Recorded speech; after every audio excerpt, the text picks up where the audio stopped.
The MLB Gambling Podcast on the Sports Gambling Podcast Network is brought to you by Shady Rays. SGPN is teaming up with Shady Rays for Shady May. Get 50% off your Shady Rays using the promo code SGPN. Then go to sportsgamblingpodcast.com/shady for your chance to win $500. We're also brought to you by the SGPN merch store. Just in time for summer, the SGPN store has a new line of mesh shorts. Use the promo code SHORTS at store.sportsgamblingpodcast.com for 10% off. Welcome, everybody, to the MLB Gambling Podcast on the Sports Gambling Podcast Network. My name is Malcolm Bamford, coming to you from Newcastle upon Tyne in the northeast of England. Today is Friday, May the 12th, possibly, and we are here with a little turbo show. Fridays, we can do what we want. It's like the last day of term when you can bring hungry hippos into school. Friday, we get to do whatever we like. So I think myself and Noah have handicapped a few games, and then Noah's going to duck and dive through some of the current ILs around MLB as well. See what we make of all of that. So joining me tonight off the youth team is Mr. Noah Bieniek. I've always introduced you, Noah, as Noah Bieniek. And then I listened to your show the other day, and you introduced yourself as Noah Bieniek. So why didn't you ever tell me? I'm not one to correct people. But on your name, though, that's quite important. But the name part of it, it's been Americanized to Bieniek. Polish, it's Bieniek. So yeah, it's all over the place, and I don't really even care, but it's in my Twitter bio. That way, if anybody actually wants to learn it, I just have it parenthesized how you say it, because many people struggle with it. Growing up in classes, it's like, it is what it is. Like, but I always just say it's like the insect bee and the boy's name Nick. Okay, Malcolm, makes sense. Speaking of boys, I heard somebody won a little championship over there. Yeah, Bob won his trophy. I posted the video earlier on of Bob's the under 11s cup final. It wasn't very competitive, so that's why I'm not really flexing very much. It's lovely to see them play. They're very flexing? Aren't you just wearing the quarter zip right now? Well, that's just I've just come in. That's not because I'm flexing. I've just come in from coaching. Coaching? I stand on the side and make unhelpful remarks. That's what I do. Is MB the like abbreviation for the team, or your no? That's me for your name. Yeah, that's me. Okay, I wasn't sure. Yeah, the club badge. The club are called Red House Farm. And that's me. Yes, this is for laundry purposes, Noah. I never understood why all like football blokes had their initials on their clothes. I thought it was just a bit silly. And then it turns out it's just so whoever's doing all the laundry knows who they are. Gotcha. Which makes more sense now once you say that. It's not. Yeah. It's quite straightforward. So no, it wasn't very competitive. It finished 15-1. But anyway, the boys were very good, and they had a lovely time waving the trophy around and shit like that. So yeah, he's sitting through there now. He's having an extra half an hour chill time because he should be in bed. But I told you behind the curtain of the show, I was like, I always thought that behind you of your right shoulder was a window, and I thought like the light was maybe like the sun, and it was raining on the window with the design of it. Never thought that was actually a connection to your house. Yeah, that's another wing of the palace that Munaf thinks. Munaf thinks I live in. So it does rain here a lot, but it doesn't rain every single hour of every day. That would be Speaking of, Munoz Palace just grew one more population over the week. Yeah, I know. What a beautiful little boy as well. Betty's my daughter is absolutely obsessed with him. She's just been wandering around the house the last 3 days going, "Oh, Michael's so cute. Michael's so cute." So yeah, need to speak to Munoz, but absolutely over the moon for all of the Manji family. I'm sure that goes for everyone at the MLB Gambling Podcast family as well. So yeah, we've been joking around in the Sports Gambling Podcast family about baby races, and then we need gambling odds on those. It'd be like horse races. Like just have the dads come on. It would be so competitive. It'd be hilarious. Put that thing on Twitter. Oh my God, it would blow up. Absolutely. Yeah, I love out like that. So what we've done, Noah, is I wasn't even sure. I'm still very tired and emotional. I haven't recovered from pulling that all night on Wednesday. So I messaged you before. I said, don't overestimate just how tired and grumpy I am. Yeah, I was going to ask if you ever brought it up. I was going to be like, who pissed in your Cheerios? Have you heard that statement before? Oh, well, we talked a bit of cereal last night on the show, actually. Yeah, I was waiting for him to drop that, but he didn't. Yeah, so anyway, we've done what we've done. I've got 3 games. I picked 3 games, 3 of the bigger games, and one game that I'd quite like the look of. And by accident, I've got a total, a lock, and a dog, which was an accident. You've picked 3 games as well, and then you've got a little dive. You grabbed 3 of your favorite games. I grabbed the last 3 top pitching matchups. That's how I did it. So we've got 6 different games here to talk about today. So we're going to try and fire through this in about half an hour, which gives everyone a chance to consume it on a weekend, because I know everybody's busy. I'm off to Leeds. I've got to leave here at 7:30 in the morning because I'm going to Leeds United away. Leeds v Newcastle, which is a 12:30 kick-off. So yeah, I don't know if I'm excited. I'm anxious. I'm very nervous. It's a big game tomorrow, and I'm a bit of a jinx on the road for Newcastle. So hopefully I won't jinx that. Captain Sano has landed. Captain, aye, how are you doing? I'll tell you first about Shady Rays and Shady May. Shady Rays is teaming up with SGPN for Shady May, and not only do you get an amazing 50% off, you'll have a chance to win $500. Shady Ray's got you covered from the sun to the slopes. Premium polarized shades, durable frames, clear optics. If you lose or break them, Shady Rays will replace them, no questions asked, even on day one, or you can return them for free within 30 days as well, so there's no risk at all. And for our international listeners, Shady Rays has you covered as well. Shipping to Canada, Australia, New Zealand, and the UK. Go to shadyrays.com, use the code SGPN for 50% off 2 or more pairs of polarized sunglasses. Take your receipt to sportsgamblingpodcast.com/shady for your chance to win the $500 Shady May contest. No, I say things. What? No, say things. He's joking. Somebody save Malcolm in the screen. Oh my God. But Malcolm and I were talking behind the stream. Are you okay? Holy shit. We were talking behind the screen. Oh my God. That was something. But I mean, I'm playing Captain Insano in fantasy this week, and Jorge Mateo and Kyle Tucker are single-handedly tanking my squad. Both of them are 1 for 11 on the week, batting .091. So that's combined 2 for 22 in fantasy this week, and I'm losing 4-5-1 in Roto. And thank God Malcolm's back. Holy shit, what'd you do? I told you, I'm like, the all-night has killed me, so I've got a bit of a sore throat. And this is what started the cereal chat last night, was my Cocoa Pops mug. My Cocoa Pops glass of water, which I've just been to get. So yeah, sorry everyone. Too much butter on my Weetabix, Captain Insano. Yeah, sorry everyone. That's the issue with the live show. You never know what's going to happen. Who's going to choke on live stream? I've been in terrible physical condition since Wednesday, honestly. I've been an absolute mess.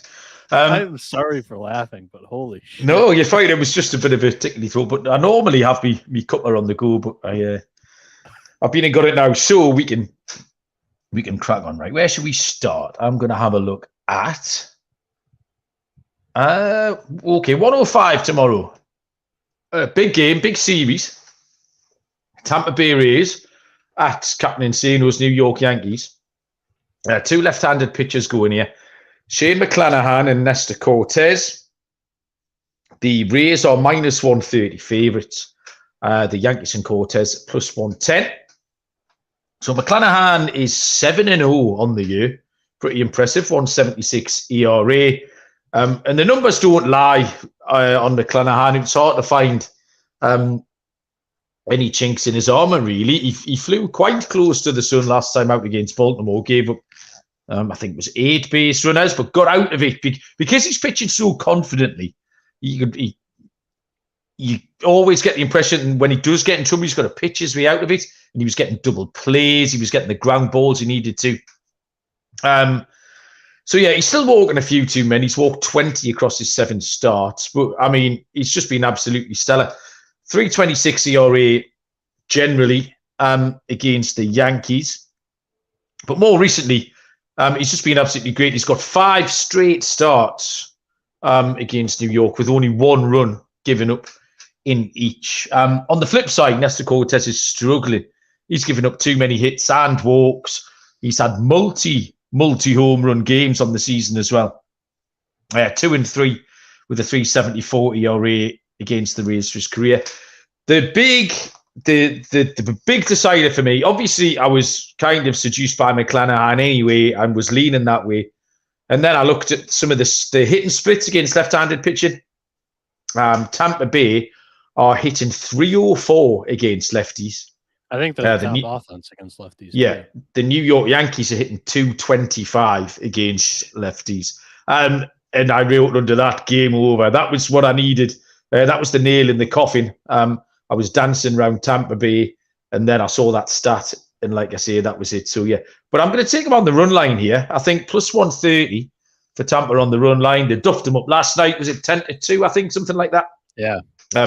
We can see another game like that. Yeah, Tampa Bay on the run line. It's plus 130, Noah. So I listen to many podcasts and a lot of baseball podcasts, and they sort of just blend together. So forgive me because I'm not going to be able to quote who I heard this from, but it's almost as if Nestor Cortez's shtick, I'm going to call it, like the messing up with hitters' timings and the fastball in the low 90s that just gets up and rides on you, and it's just catching hitters off guard. It's almost like that trick is old. And like teams have figured that out, because to start the season here, it has not, like you mentioned, it has not gone too well early on.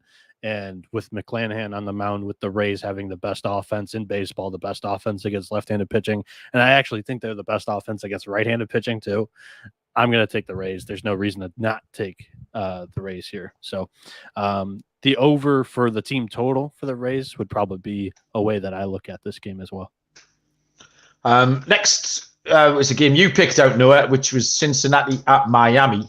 Nick Lodolo against Sandy Alcantara. So tell us why you picked this one out. Yeah, Cincinnati plus 145 at Miami, who's minus 165 on the money line. This game's at 110 Eastern.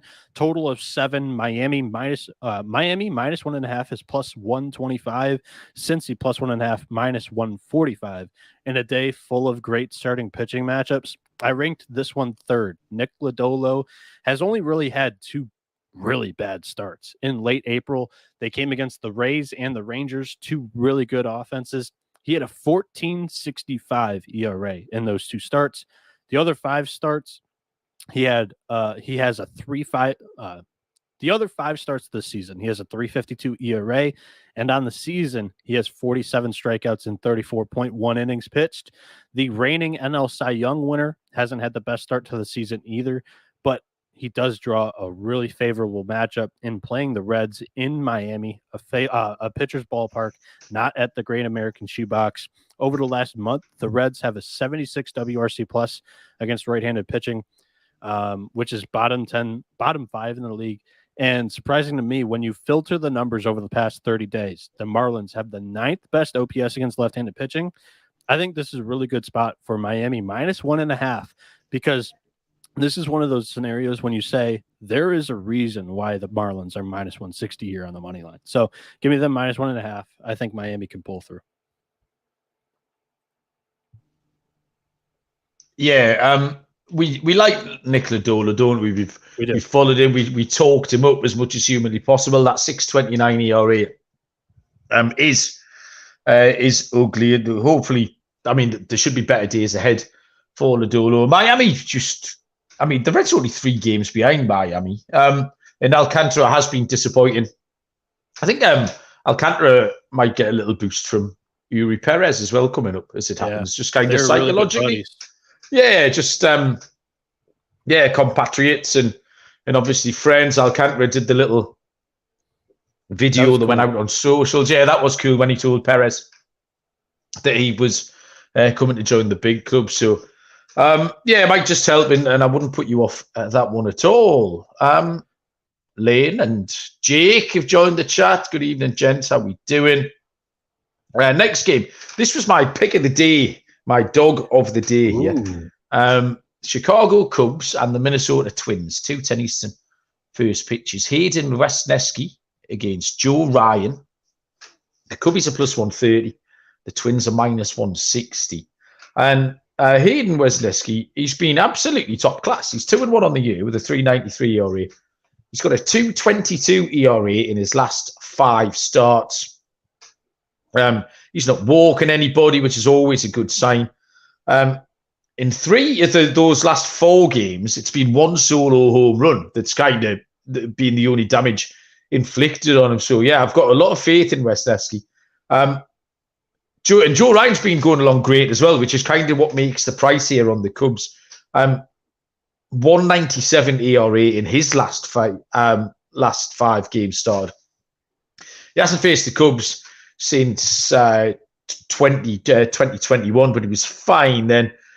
But the Cubs lineup here, they're top 10 in most batting stats. They're actually 2nd in OBP and 3rd in batting average. They're hitting 283 on the road, which is right up there. And I think they've been really, really unlucky as well. They're 18 and 19 on the year. Their expected win-loss, and this very rarely deviates from where it should be in MLB. Maybe at the end of the season, you might see a 4 or 5 game difference. They're 18 and 19. Currently, their expected win-loss is 24 and 13, which is a 6-game swing. So just give an average look. I think the Cubs are due to get some wins on the board.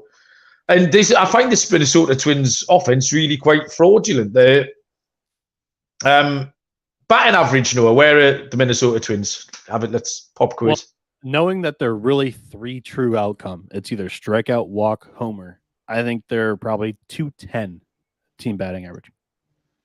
It's 220, and it is 30th in MLB. But they're 18th in runs scored. So the two things don't really marry up. They've been hitting low average, but somehow scored 8 runs. They're 30th in stolen bases. They've only nicked 10 bags all year. We mentioned on the show one night last week that some teams just weren't really taking this stolen base thing seriously, with the numbers being way up. So, yeah, I think they've been getting away with it. And I think that stops tomorrow because there's no reason why Wesneski can't limit them. So if Wesneski goes well, little bit of average look. Chicago comes at plus 130 at a great price here. Josh in the chat wants me to say, oh, bloody hell, for some reason. My accent's not really proud for the oh, bloody hell. You need like a London accent for the oh, bloody hell to work. But anyway, I've said it 3 times now. How do you feel about the Cubs and the Twins tomorrow, Noah?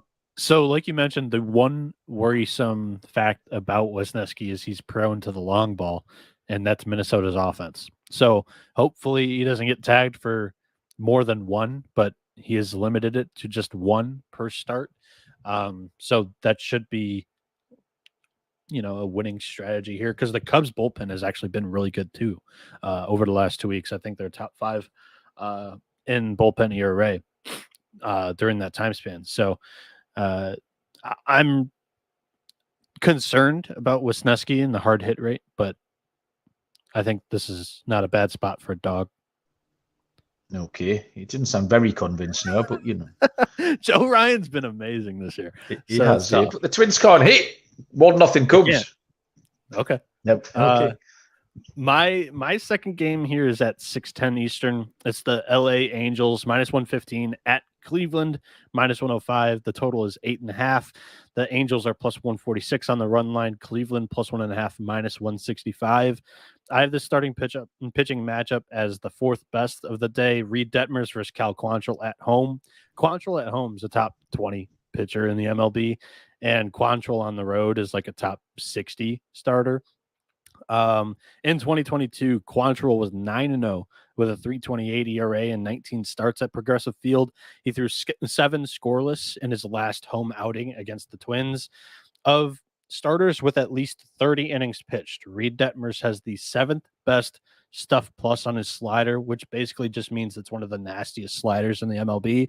And that's a big reason why I loved him in college. And that loopy Kershaw looking breaking ball already with a no-hitter under his belt, Detmers would need to just crash and burn for me to not believe in him. Cleveland has the worst OPS against left-handed pitching over the last month with a 557 OPS and a 55 WRC plus. League average is 100. So I like the Angels money line and full game under 8.5 behind 2 of the top 10 bullpens over the last 2 weeks. Yeah, Detmers feels a little bit like Lodolo, is that we've talked about him a lot. There's a lot of hype. Yeah. And then you look at his numbers and you think, oh, what's going on there? Why have you got a 5.10 ERA? Do better. Lodolo's like 680 right now. Yeah, so Dylan O'Donnell's joined the chat. Dylan, good evening. How are you doing?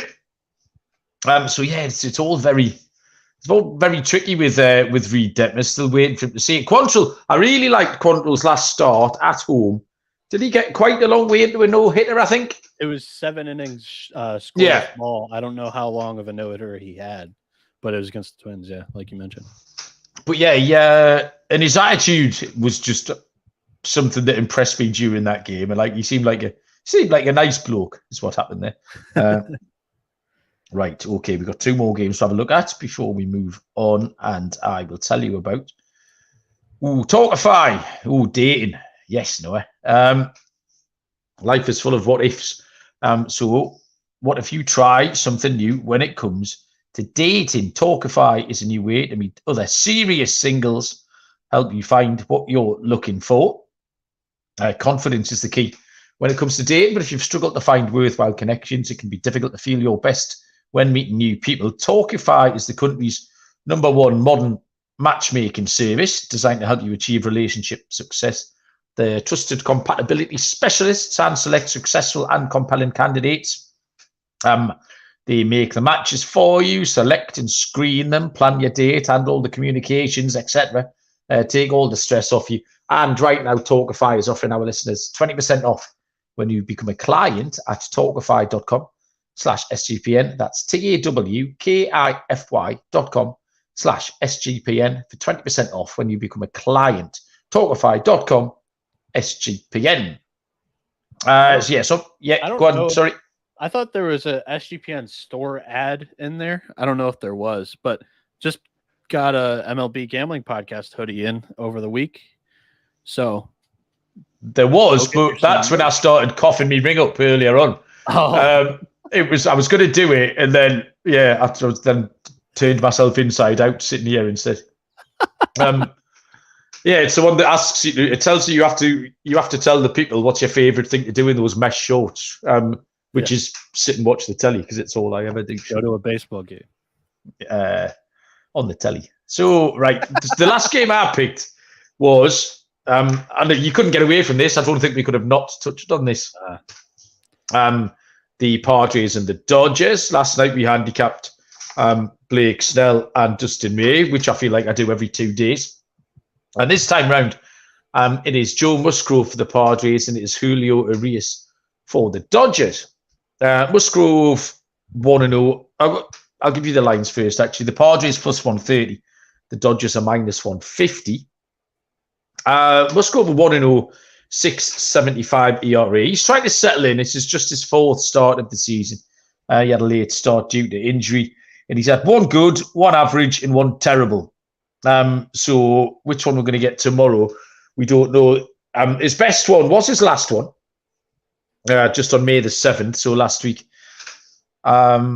In a home start against the Dodgers, pitched 5 innings, 2 hits, no earned runs, walked 3, struck out 5.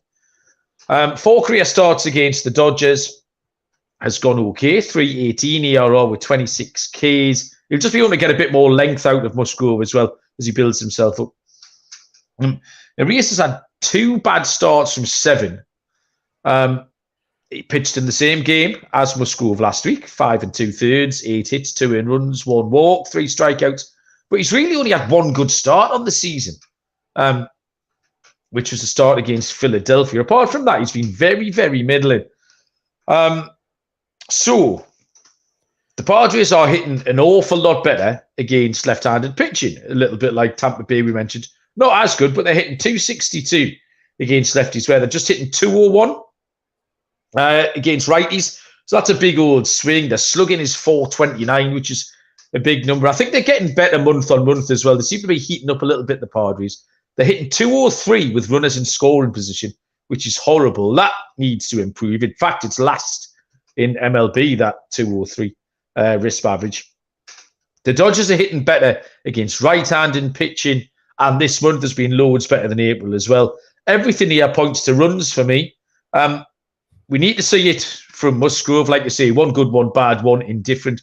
So we need to see Musgrove put it together. And Arias just worries me against this San Diego Padres lineup, who are hitting lefties really well. Totals at 9. I wouldn't have minded it being just half a run shorter, but I will take the over anyway. Yeah, so these 2 pitchers, kind of different stories against these teams. Musgrove struggles against the Dodgers. His record's 0-6. Now, that's not totally on the pitcher, but you have to set yourself up or set your team up for wins here, and that's somewhat of the record. The other part is obviously scoring runs, but if you're giving up runs early, you're not setting yourself up for the win. And in 3 of his last 5 starts against the Dodgers, they've been all right. Nothing too great. He's 0-6, like I mentioned, against the Dodgers with a 3.67 ERA. So it's average. But then you go over to Julio Urias, who's 6-1 in his career with a 2.27 ERA and 62 strikeouts and 16 starts. Sorry, not 16 starts, 8 starts against the Padres. He's been stellar against this team, and he's only given up 4 runs in his he's only given up 6 runs in his last 5 starts against the Padres. So definitely favor Julio Urias to maybe get back on track here against the team that he's seen really good success with against in his career. Okay, you have one more game for us. You picked it. It's an 8-10 Eastern first pitch. It's the Giants and the Arizona Diamondbacks, and I will leave the Giants pitcher for you to name, because I know this is the only reason you picked him. No, because it is. Yes, it is. Because you really like his nickname and you wanted to say it out loud. So go on then. So the Giants are plus 140. The D-backs minus 160 on the money line. Total is set at 8 here. Arizona minus 1.5 plus 120. San Francisco plus 1.5 minus 130. And I'm on the Diamondbacks here. And I actually like it even at minus 1.5 for the plus money. Here's why. The offense has the best OPS against right-handed pitching over the last month with an 856, and parlay that with Zach Gallen, who's been one of the best pitchers in the MLB so far this year. Gallen is 5-1 with a 2.36 ERA, 64 strikeouts, only 6 walks, and 49.2 innings pitched. And I ranked this one 5th best pitching matchup of Saturday. Anthony DeSclafani's on the other mound for the Giants, but I think he's due for some regression here. Tony Disco has a 2.80 ERA. He has a 2.80 ERA on the year, but his expected ERA is at 4, and he's been getting hit really hard. 15th percentile for hard hit percentage against. So now he's facing the best offense against right-handed pitching over the last month. I think the regression comes here on Saturday. Give me the D-backs minus 1.5. Yeah, I agree. Tony Disco's a bit of a head scratcher for me because I like him in principle, but he's one of these blokes I just always get wrong. If I start him in fantasy, he blows up. If I bench him, he'll pitch a gem. I'm the same when having a bet. And yeah, I've been quite sweet on the Diamondbacks all year, though. the 2 games above 500, which is kind of where they need to be. They can do some stuff later in the season, make a little bit of a push. So, yeah, I'm all for that. Okay, so 6 games. We said we'd do another 5 or 10 minutes, Noah, and you had a look into some IL stuff. Was it Drew Rasmussen went to the IL today? Yeah. And that just turned you on to just having a look around some of the other injured lists and who was struggling and who might be coming back, etc. Yeah, so Drew Rasmussen just landed himself on the IL for it's the 60-day IL with a flexor tendon strain, which is not a good sign. It's one of the thing is, Tampa Bay have got another 5 stellar rookies just sitting in the car waiting, like just in the car park. They just literally to have one in. Taj in the minors right now. Yeah, exactly. So, I mean, yeah, that's not a very promising injury for pitchers. It's one of the precursors for Tommy John surgery as well. The IL is something that we don't really touch on too much on this podcast. We always hammer home starting pitcher matchups, and I try to cover the bullpen as much as possible. And then we do like team offense stats, and we'll get into some nitty gritty if there's really a stud performer on the offense. But a lot of times the injuries aren't really covered on the pod. And I felt like for a Friday pod, we always try to touch on like trends and stuff. The IL is not a bad thing to look over here. So I pulled up the injury reports for some of these teams. And Malcolm, what do you say? Like 2 or 3 of the biggest injuries for each team here. It'll take us probably 5 minutes. You want to do that? Yeah, you go for it. You sent me a link to the Fangraphs article. If I open Fangraphs on my laptop, it just dies. My laptop just refuses to entertain. Fangraphs is an incredible website, but it can be just a little bit clunky. And my laptop, I've got like the first laptop ever invented. Mine's steam powered, this laptop. There's no way it can handle a Fangraphs website. So you say things and then I'll chirp in if I feel obliged. All right. Sounds good. So first up, let's just put up sky for our boy Logan O'Hoppe, out 4 to 6 months with a torn labrum. That one's tough. That was a sickener, wasn't it? Yeah. Jose Suarez, strained shoulder. He has no timetable for return. He landed on the IL on May 7th. So yeah, that one is not very good either for them. And then Jared Walsh, he's on the 10-day IL with headaches and insomnia. So 3 names there for the Angels to keep an eye on return, or just to know in the back of your mind, hey, when you're handicapping this team, they're without these guys. For the Orioles, a couple of bullpen guys here. Michael Givens is on the IL still with knee inflammation, 15-day IL. He's had a rehab assignment in the minors. Same with Dylan Tate with a strained flexor. He's coming off of that from the offseason.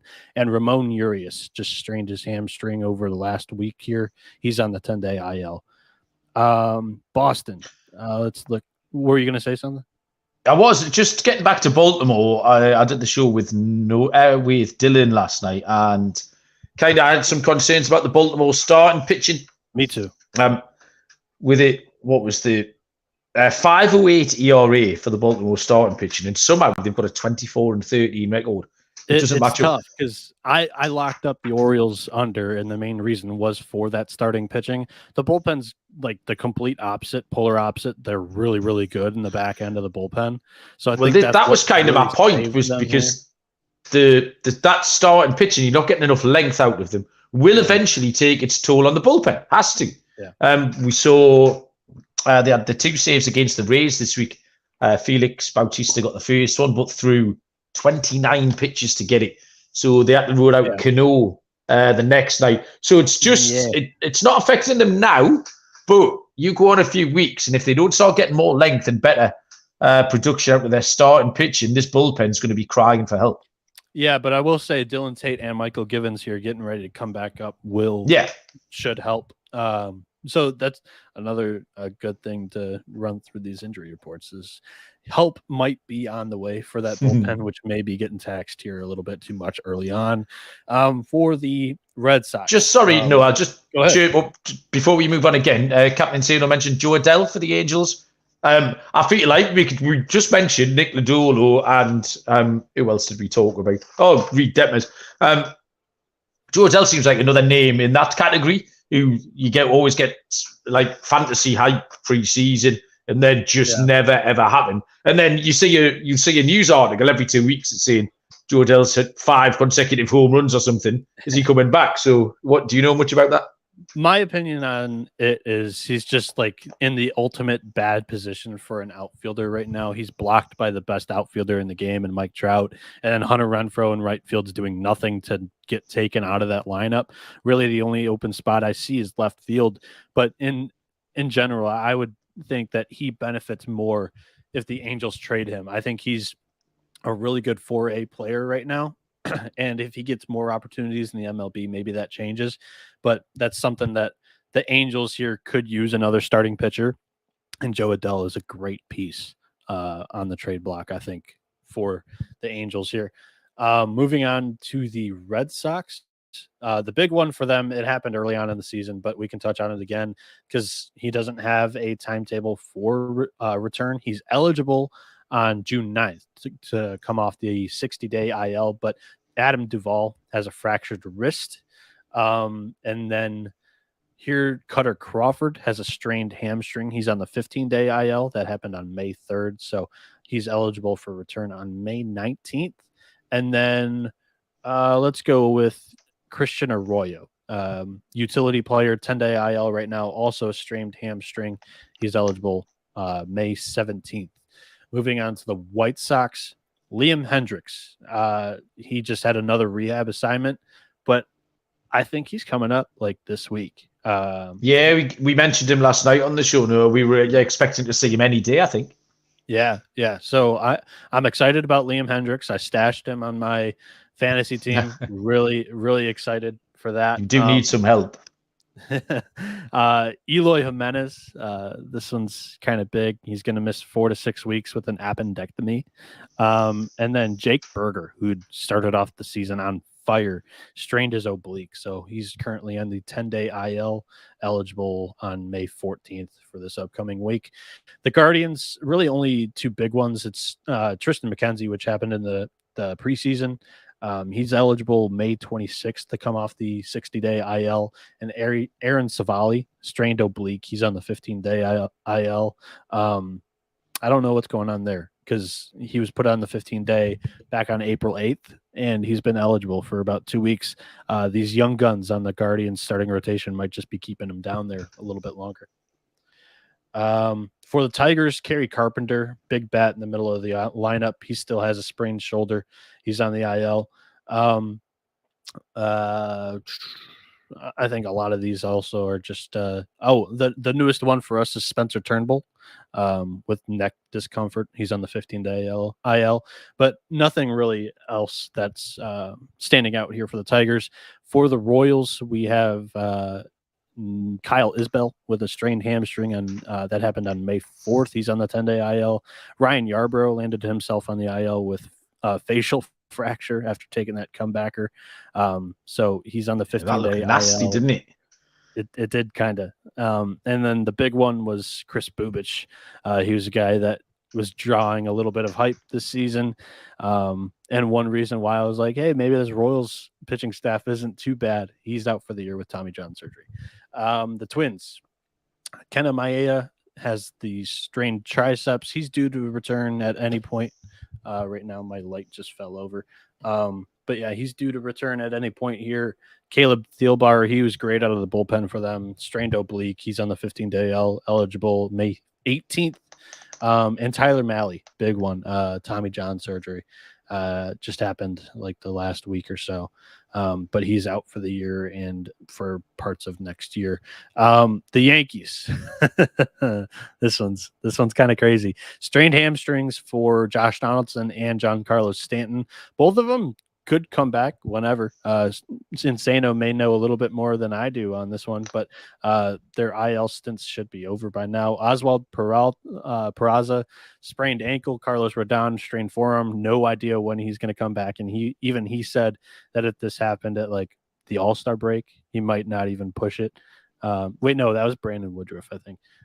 Sorry about that. Luis Severino, strained lat. So 5 big ones there for the Yankees. There's even more of them. It's injury hell for the Yankees. The Athletics, Seth Brown, strained oblique. That's been going on for quite a while. So he's on the IL. Paul Blackburn making rehab starts in the minors due to a finger injury. And then a guy they signed to be one of their top arms in the bullpen, Trevor May, is on the IL with anxiety. So that's not good. The Mariners, Andres Munoz, strained shoulder. He's eligible to return off the IL. Something is extending that stint. Don't know what that is. Robbie Ray, sorry, Malcolm, but he's getting Tommy John surgery. I know he treated you well 2 years ago. And then Penn Murphy, I'm over Robbie Ray. It's all in the past. He cashed for you, and then I've moved on. This one's tough, Malcolm, because he's on our TGFBI team. Tyler Glasnow, strained oblique. He was just pulled from that rehab start the other day. Not good. Might be extended a little bit more. And the whole reason why we're doing this is strained flexor for Drew Rasmussen. He's on the 60-day IL now. Jeffrey Springs, Tommy John surgery. Garrett Clevenger, sprained knee. He's on the 60-day IL. It's just as tough for the Rays with the injuries, mainly to their pitchers, and they just keep going like nothing's really happened. The perseverity from this Tampa Bay team is much different than the Yankees, who just keep complaining about the injuries, and they want to make it known. But Tampa Bay, best team in baseball, plenty of pitching injuries. They're still doing just fine. The Rangers, Mitch Garver, sprained knee, 10-day IL. Corey Seager is making rehab starts in the minors. And Jacob deGrom with elbow inflammations on the 15-day IL. Blue Jays, not really too many to keep an eye on. 2 relievers for them. Adam Simber, strained upper back. He's on the 15-day IL. He's actually eligible to return this weekend. And Zach Pop, strained hamstring. So May 20th is his expected due date. Diamondbacks, Carson Kelly, fractured forearm. We knew that in the preseason. But that's really the only other big one for them. Kyle Lewis, just maybe a phantom IL here. It's just listed as illness. And he hasn't been back up since early April. The Braves, Kyle Wright has a strained shoulder. He's on the 15-day IL. Max Fried, strained forearm. This is the second time for him in like a month and a half. So that's tough news. He's on the 15-day IL, but that one might go a little bit longer, just on my speculation. And the most recent one after that was Ari Adrianza with elbow inflammation. That's weird from a position player. But the Cubs, Kyle Hendricks is making rehab starts in the minors, so they expect him to be back, but they're relatively healthy. The Reds, Joey Votto, he's also been pulled from rehab starts in the minors. I don't know what's going on there with Votto. Connor Overton has a strained elbow. He's on the 15-day IL. And Reaver San Martin, elbow stress reaction, 15-day IL, but he's going to be shut down for 4 to 6 weeks. The Rockies, Noah Davis with elbow inflammation, but other than that, they look pretty clean here. Miami, Johnny Cueto is making rehab starts. He's getting ready to come back up here. Avisail Garcia with back tightness is on the 10-day IL, eligible to return this weekend. Houston, Michael Brantley, I don't know what's going on there. He had the shoulder surgery, and they haven't updated this IL stint for him. Jose Altuve, he's making a rehab assignment, actually his first one today. So that's good news for the Astros. The bad news is that Luis Garcia needs Tommy John, and Jose Urquidy is out maybe to the All-Star break with a shoulder issue, is what I've heard. The Dodgers, Blake Trinan, shoulder labrum. We knew that in the preseason. Ryan Pepio, strained oblique. He's going to come back here in June, it looks like. But a lot of the other injuries for the Dodgers we knew of, so no new ones for them currently. Brandon Woodruff, strained shoulder. This is the guy that said that if it happened towards the All-Star break, he might be done for the season. So this one might be a little bit longer for them. And yeah, I think that's Garrett Mitchell, my NL Rookie of the Year pick. He's done for the year with a shoulder surgery there. Washington, no new injuries here. Mets, Jose Quintana with the rib injury. He's on the 60-day IL expected in July. Like we knew, the Edwin Diaz one was tough, the torn patellar tendon. He could be back for the playoffs. And Carlos Carrasco in the minors, making rehab assignments right now with that elbow issue. A couple more here. The Phillies, Ranger Suarez, elbow inflammation. Jose Alvarado, elbow inflammation. Both those guys on 15-day IL. Actually, Ranger Suarez is making his first start in the MLB, I think, tomorrow. So I take that one back. I think he's coming back up for Saturday. Alvarado with that 15-day IL stint currently going on. Vince Velasquez for the Pirates landed on the IL with elbow inflammation, 15-day IL. O'Neal Cruz, ankle surgery. He's expected to miss 4 months, so could be back in late August or September if they're still competing here. Tyler O'Neill strained his lower back. He's on the 10-day IL, expected to return next week. For the Cardinals, nothing else really there. The Padres, pretty healthy. They're just struggling. And the last one is the Giants. Brandon Crawford strained his calf. He's on the 10-day IL. And Mike Yastrzemski's on the 10-day IL with a strained hamstring. Alex Wood strained hamstring. He's been on the IL for quite some time here too. So that's going to wrap it up. I felt that was good to just run through some of the IL stints right now going on. And it's useful information to just keep in the back of your mind when you're handicapping these games. You're on mute, Mal. God damn it. That's probably only my second one of the season, you know. Idiots. Buffoon. Thank you very much for that, Noah. It was helpful. Serial's joined us later on. Serial, how you doing? I think, ladies and gentlemen, boys and girls, that is that. I'm going to get myself in bed. Early start on the road to Leeds United in the morning, going in Leeds v Newcastle. Now, you tell me, what would you do here, Noah? So it's a big game, right, for Newcastle. Okay. We can clinch Champions League qualification with a win. Now, my record on the road following Newcastle is 1 for 32. Wow. Yeah, I know. Spectacularly bad. So do you think I should risk going and risk the good fortune of my team, or just go for the crack anyway? What would you do? How many games are left? 4. Oh, and you just need 1 to clinch? No, we need probably 2 wins and a draw. Oh, wow. That's a lot of work. Oh, that doesn't help. No, I know. What I was thinking was I might go, and if we're not winning after 20 minutes, I might just leave. Do you know, it's a long way to go to watch 20 minutes of football, but I might just nick off. If it's going badly, I might just go and wait outside. But then again, that might be enough as well. If I'm just in the same city. Yeah, I mean, what's your thing for it's not going well, I'm going to leave? You're down 2-0? Or well, exactly. It's too late then. Yeah, then it's too late in soccer. Oh, I don't know. TV, DVJ saying I can't go. Anyway, 1 for 32. 1 for 32, yeah. Oh my God. Oh, Insano goes, how do you believe in jinxes but not revenge games? It is. It's quite. Actually, this is quite a revenge game for Leeds. Have got a new manager who used to manage Newcastle. Everybody hates him. Big fat Sam. He's a buffoon. So he'll be looking to get. So it's a revenge game as well, Captain. Yeah. It's a jinx game and a revenge game.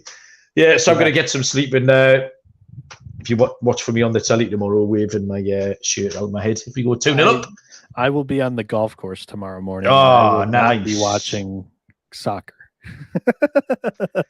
Get up at 3 a.m. and watch this game in solidarity with me. You'll still be up. You won't even be in bed yet. Would still be up, actually. Yeah, you so absolutely it'd be 3 a.m. my time. Over 93 shots tomorrow for you. I haven't played since February. I've been on a really bad layoff. I just haven't been able to get out. So I don't think that doesn't make any difference with golf. I can just pick up a club one day and either do it or can't do it. Well, I would say like on a good day, like a sub 90 is what I aim for. Okay, so you're taking the under 92. No, I can't because I haven't picked up a club in like 2 months. It's like just like in hitting. Like if you take time away, it doesn't come back that easy. Oh, mine does. I mean, I'm a naturally elite athlete, like so things like that. What's funny about that? An elite athlete, I love it. So I can just But anyway, right. Well, you enjoy the golf. I'll enjoy Leeds United. I'll do what I did in February. I'll share my card. I'll update you, and maybe it's going like more positively, maybe for my golf game than your game that you're going to. Who knows? I'll maybe entertain you with the bad score. Looking forward to it. Thanks, Noah. Appreciate it. Thank you, everybody who was in the chat. Always good fun. It was meant to be half an hour. We managed to drag it out to 51 minutes. Hey, you know me. I know you. Yes, minutes per podcast. I lead the league. Warned you how tired and grumpy I was at the start. So enjoy the rest of your weekend, everyone. Good luck with all your bets. We'll be back probably on Sunday in some variety or other. But until then, we'll see you down the road. Cheers.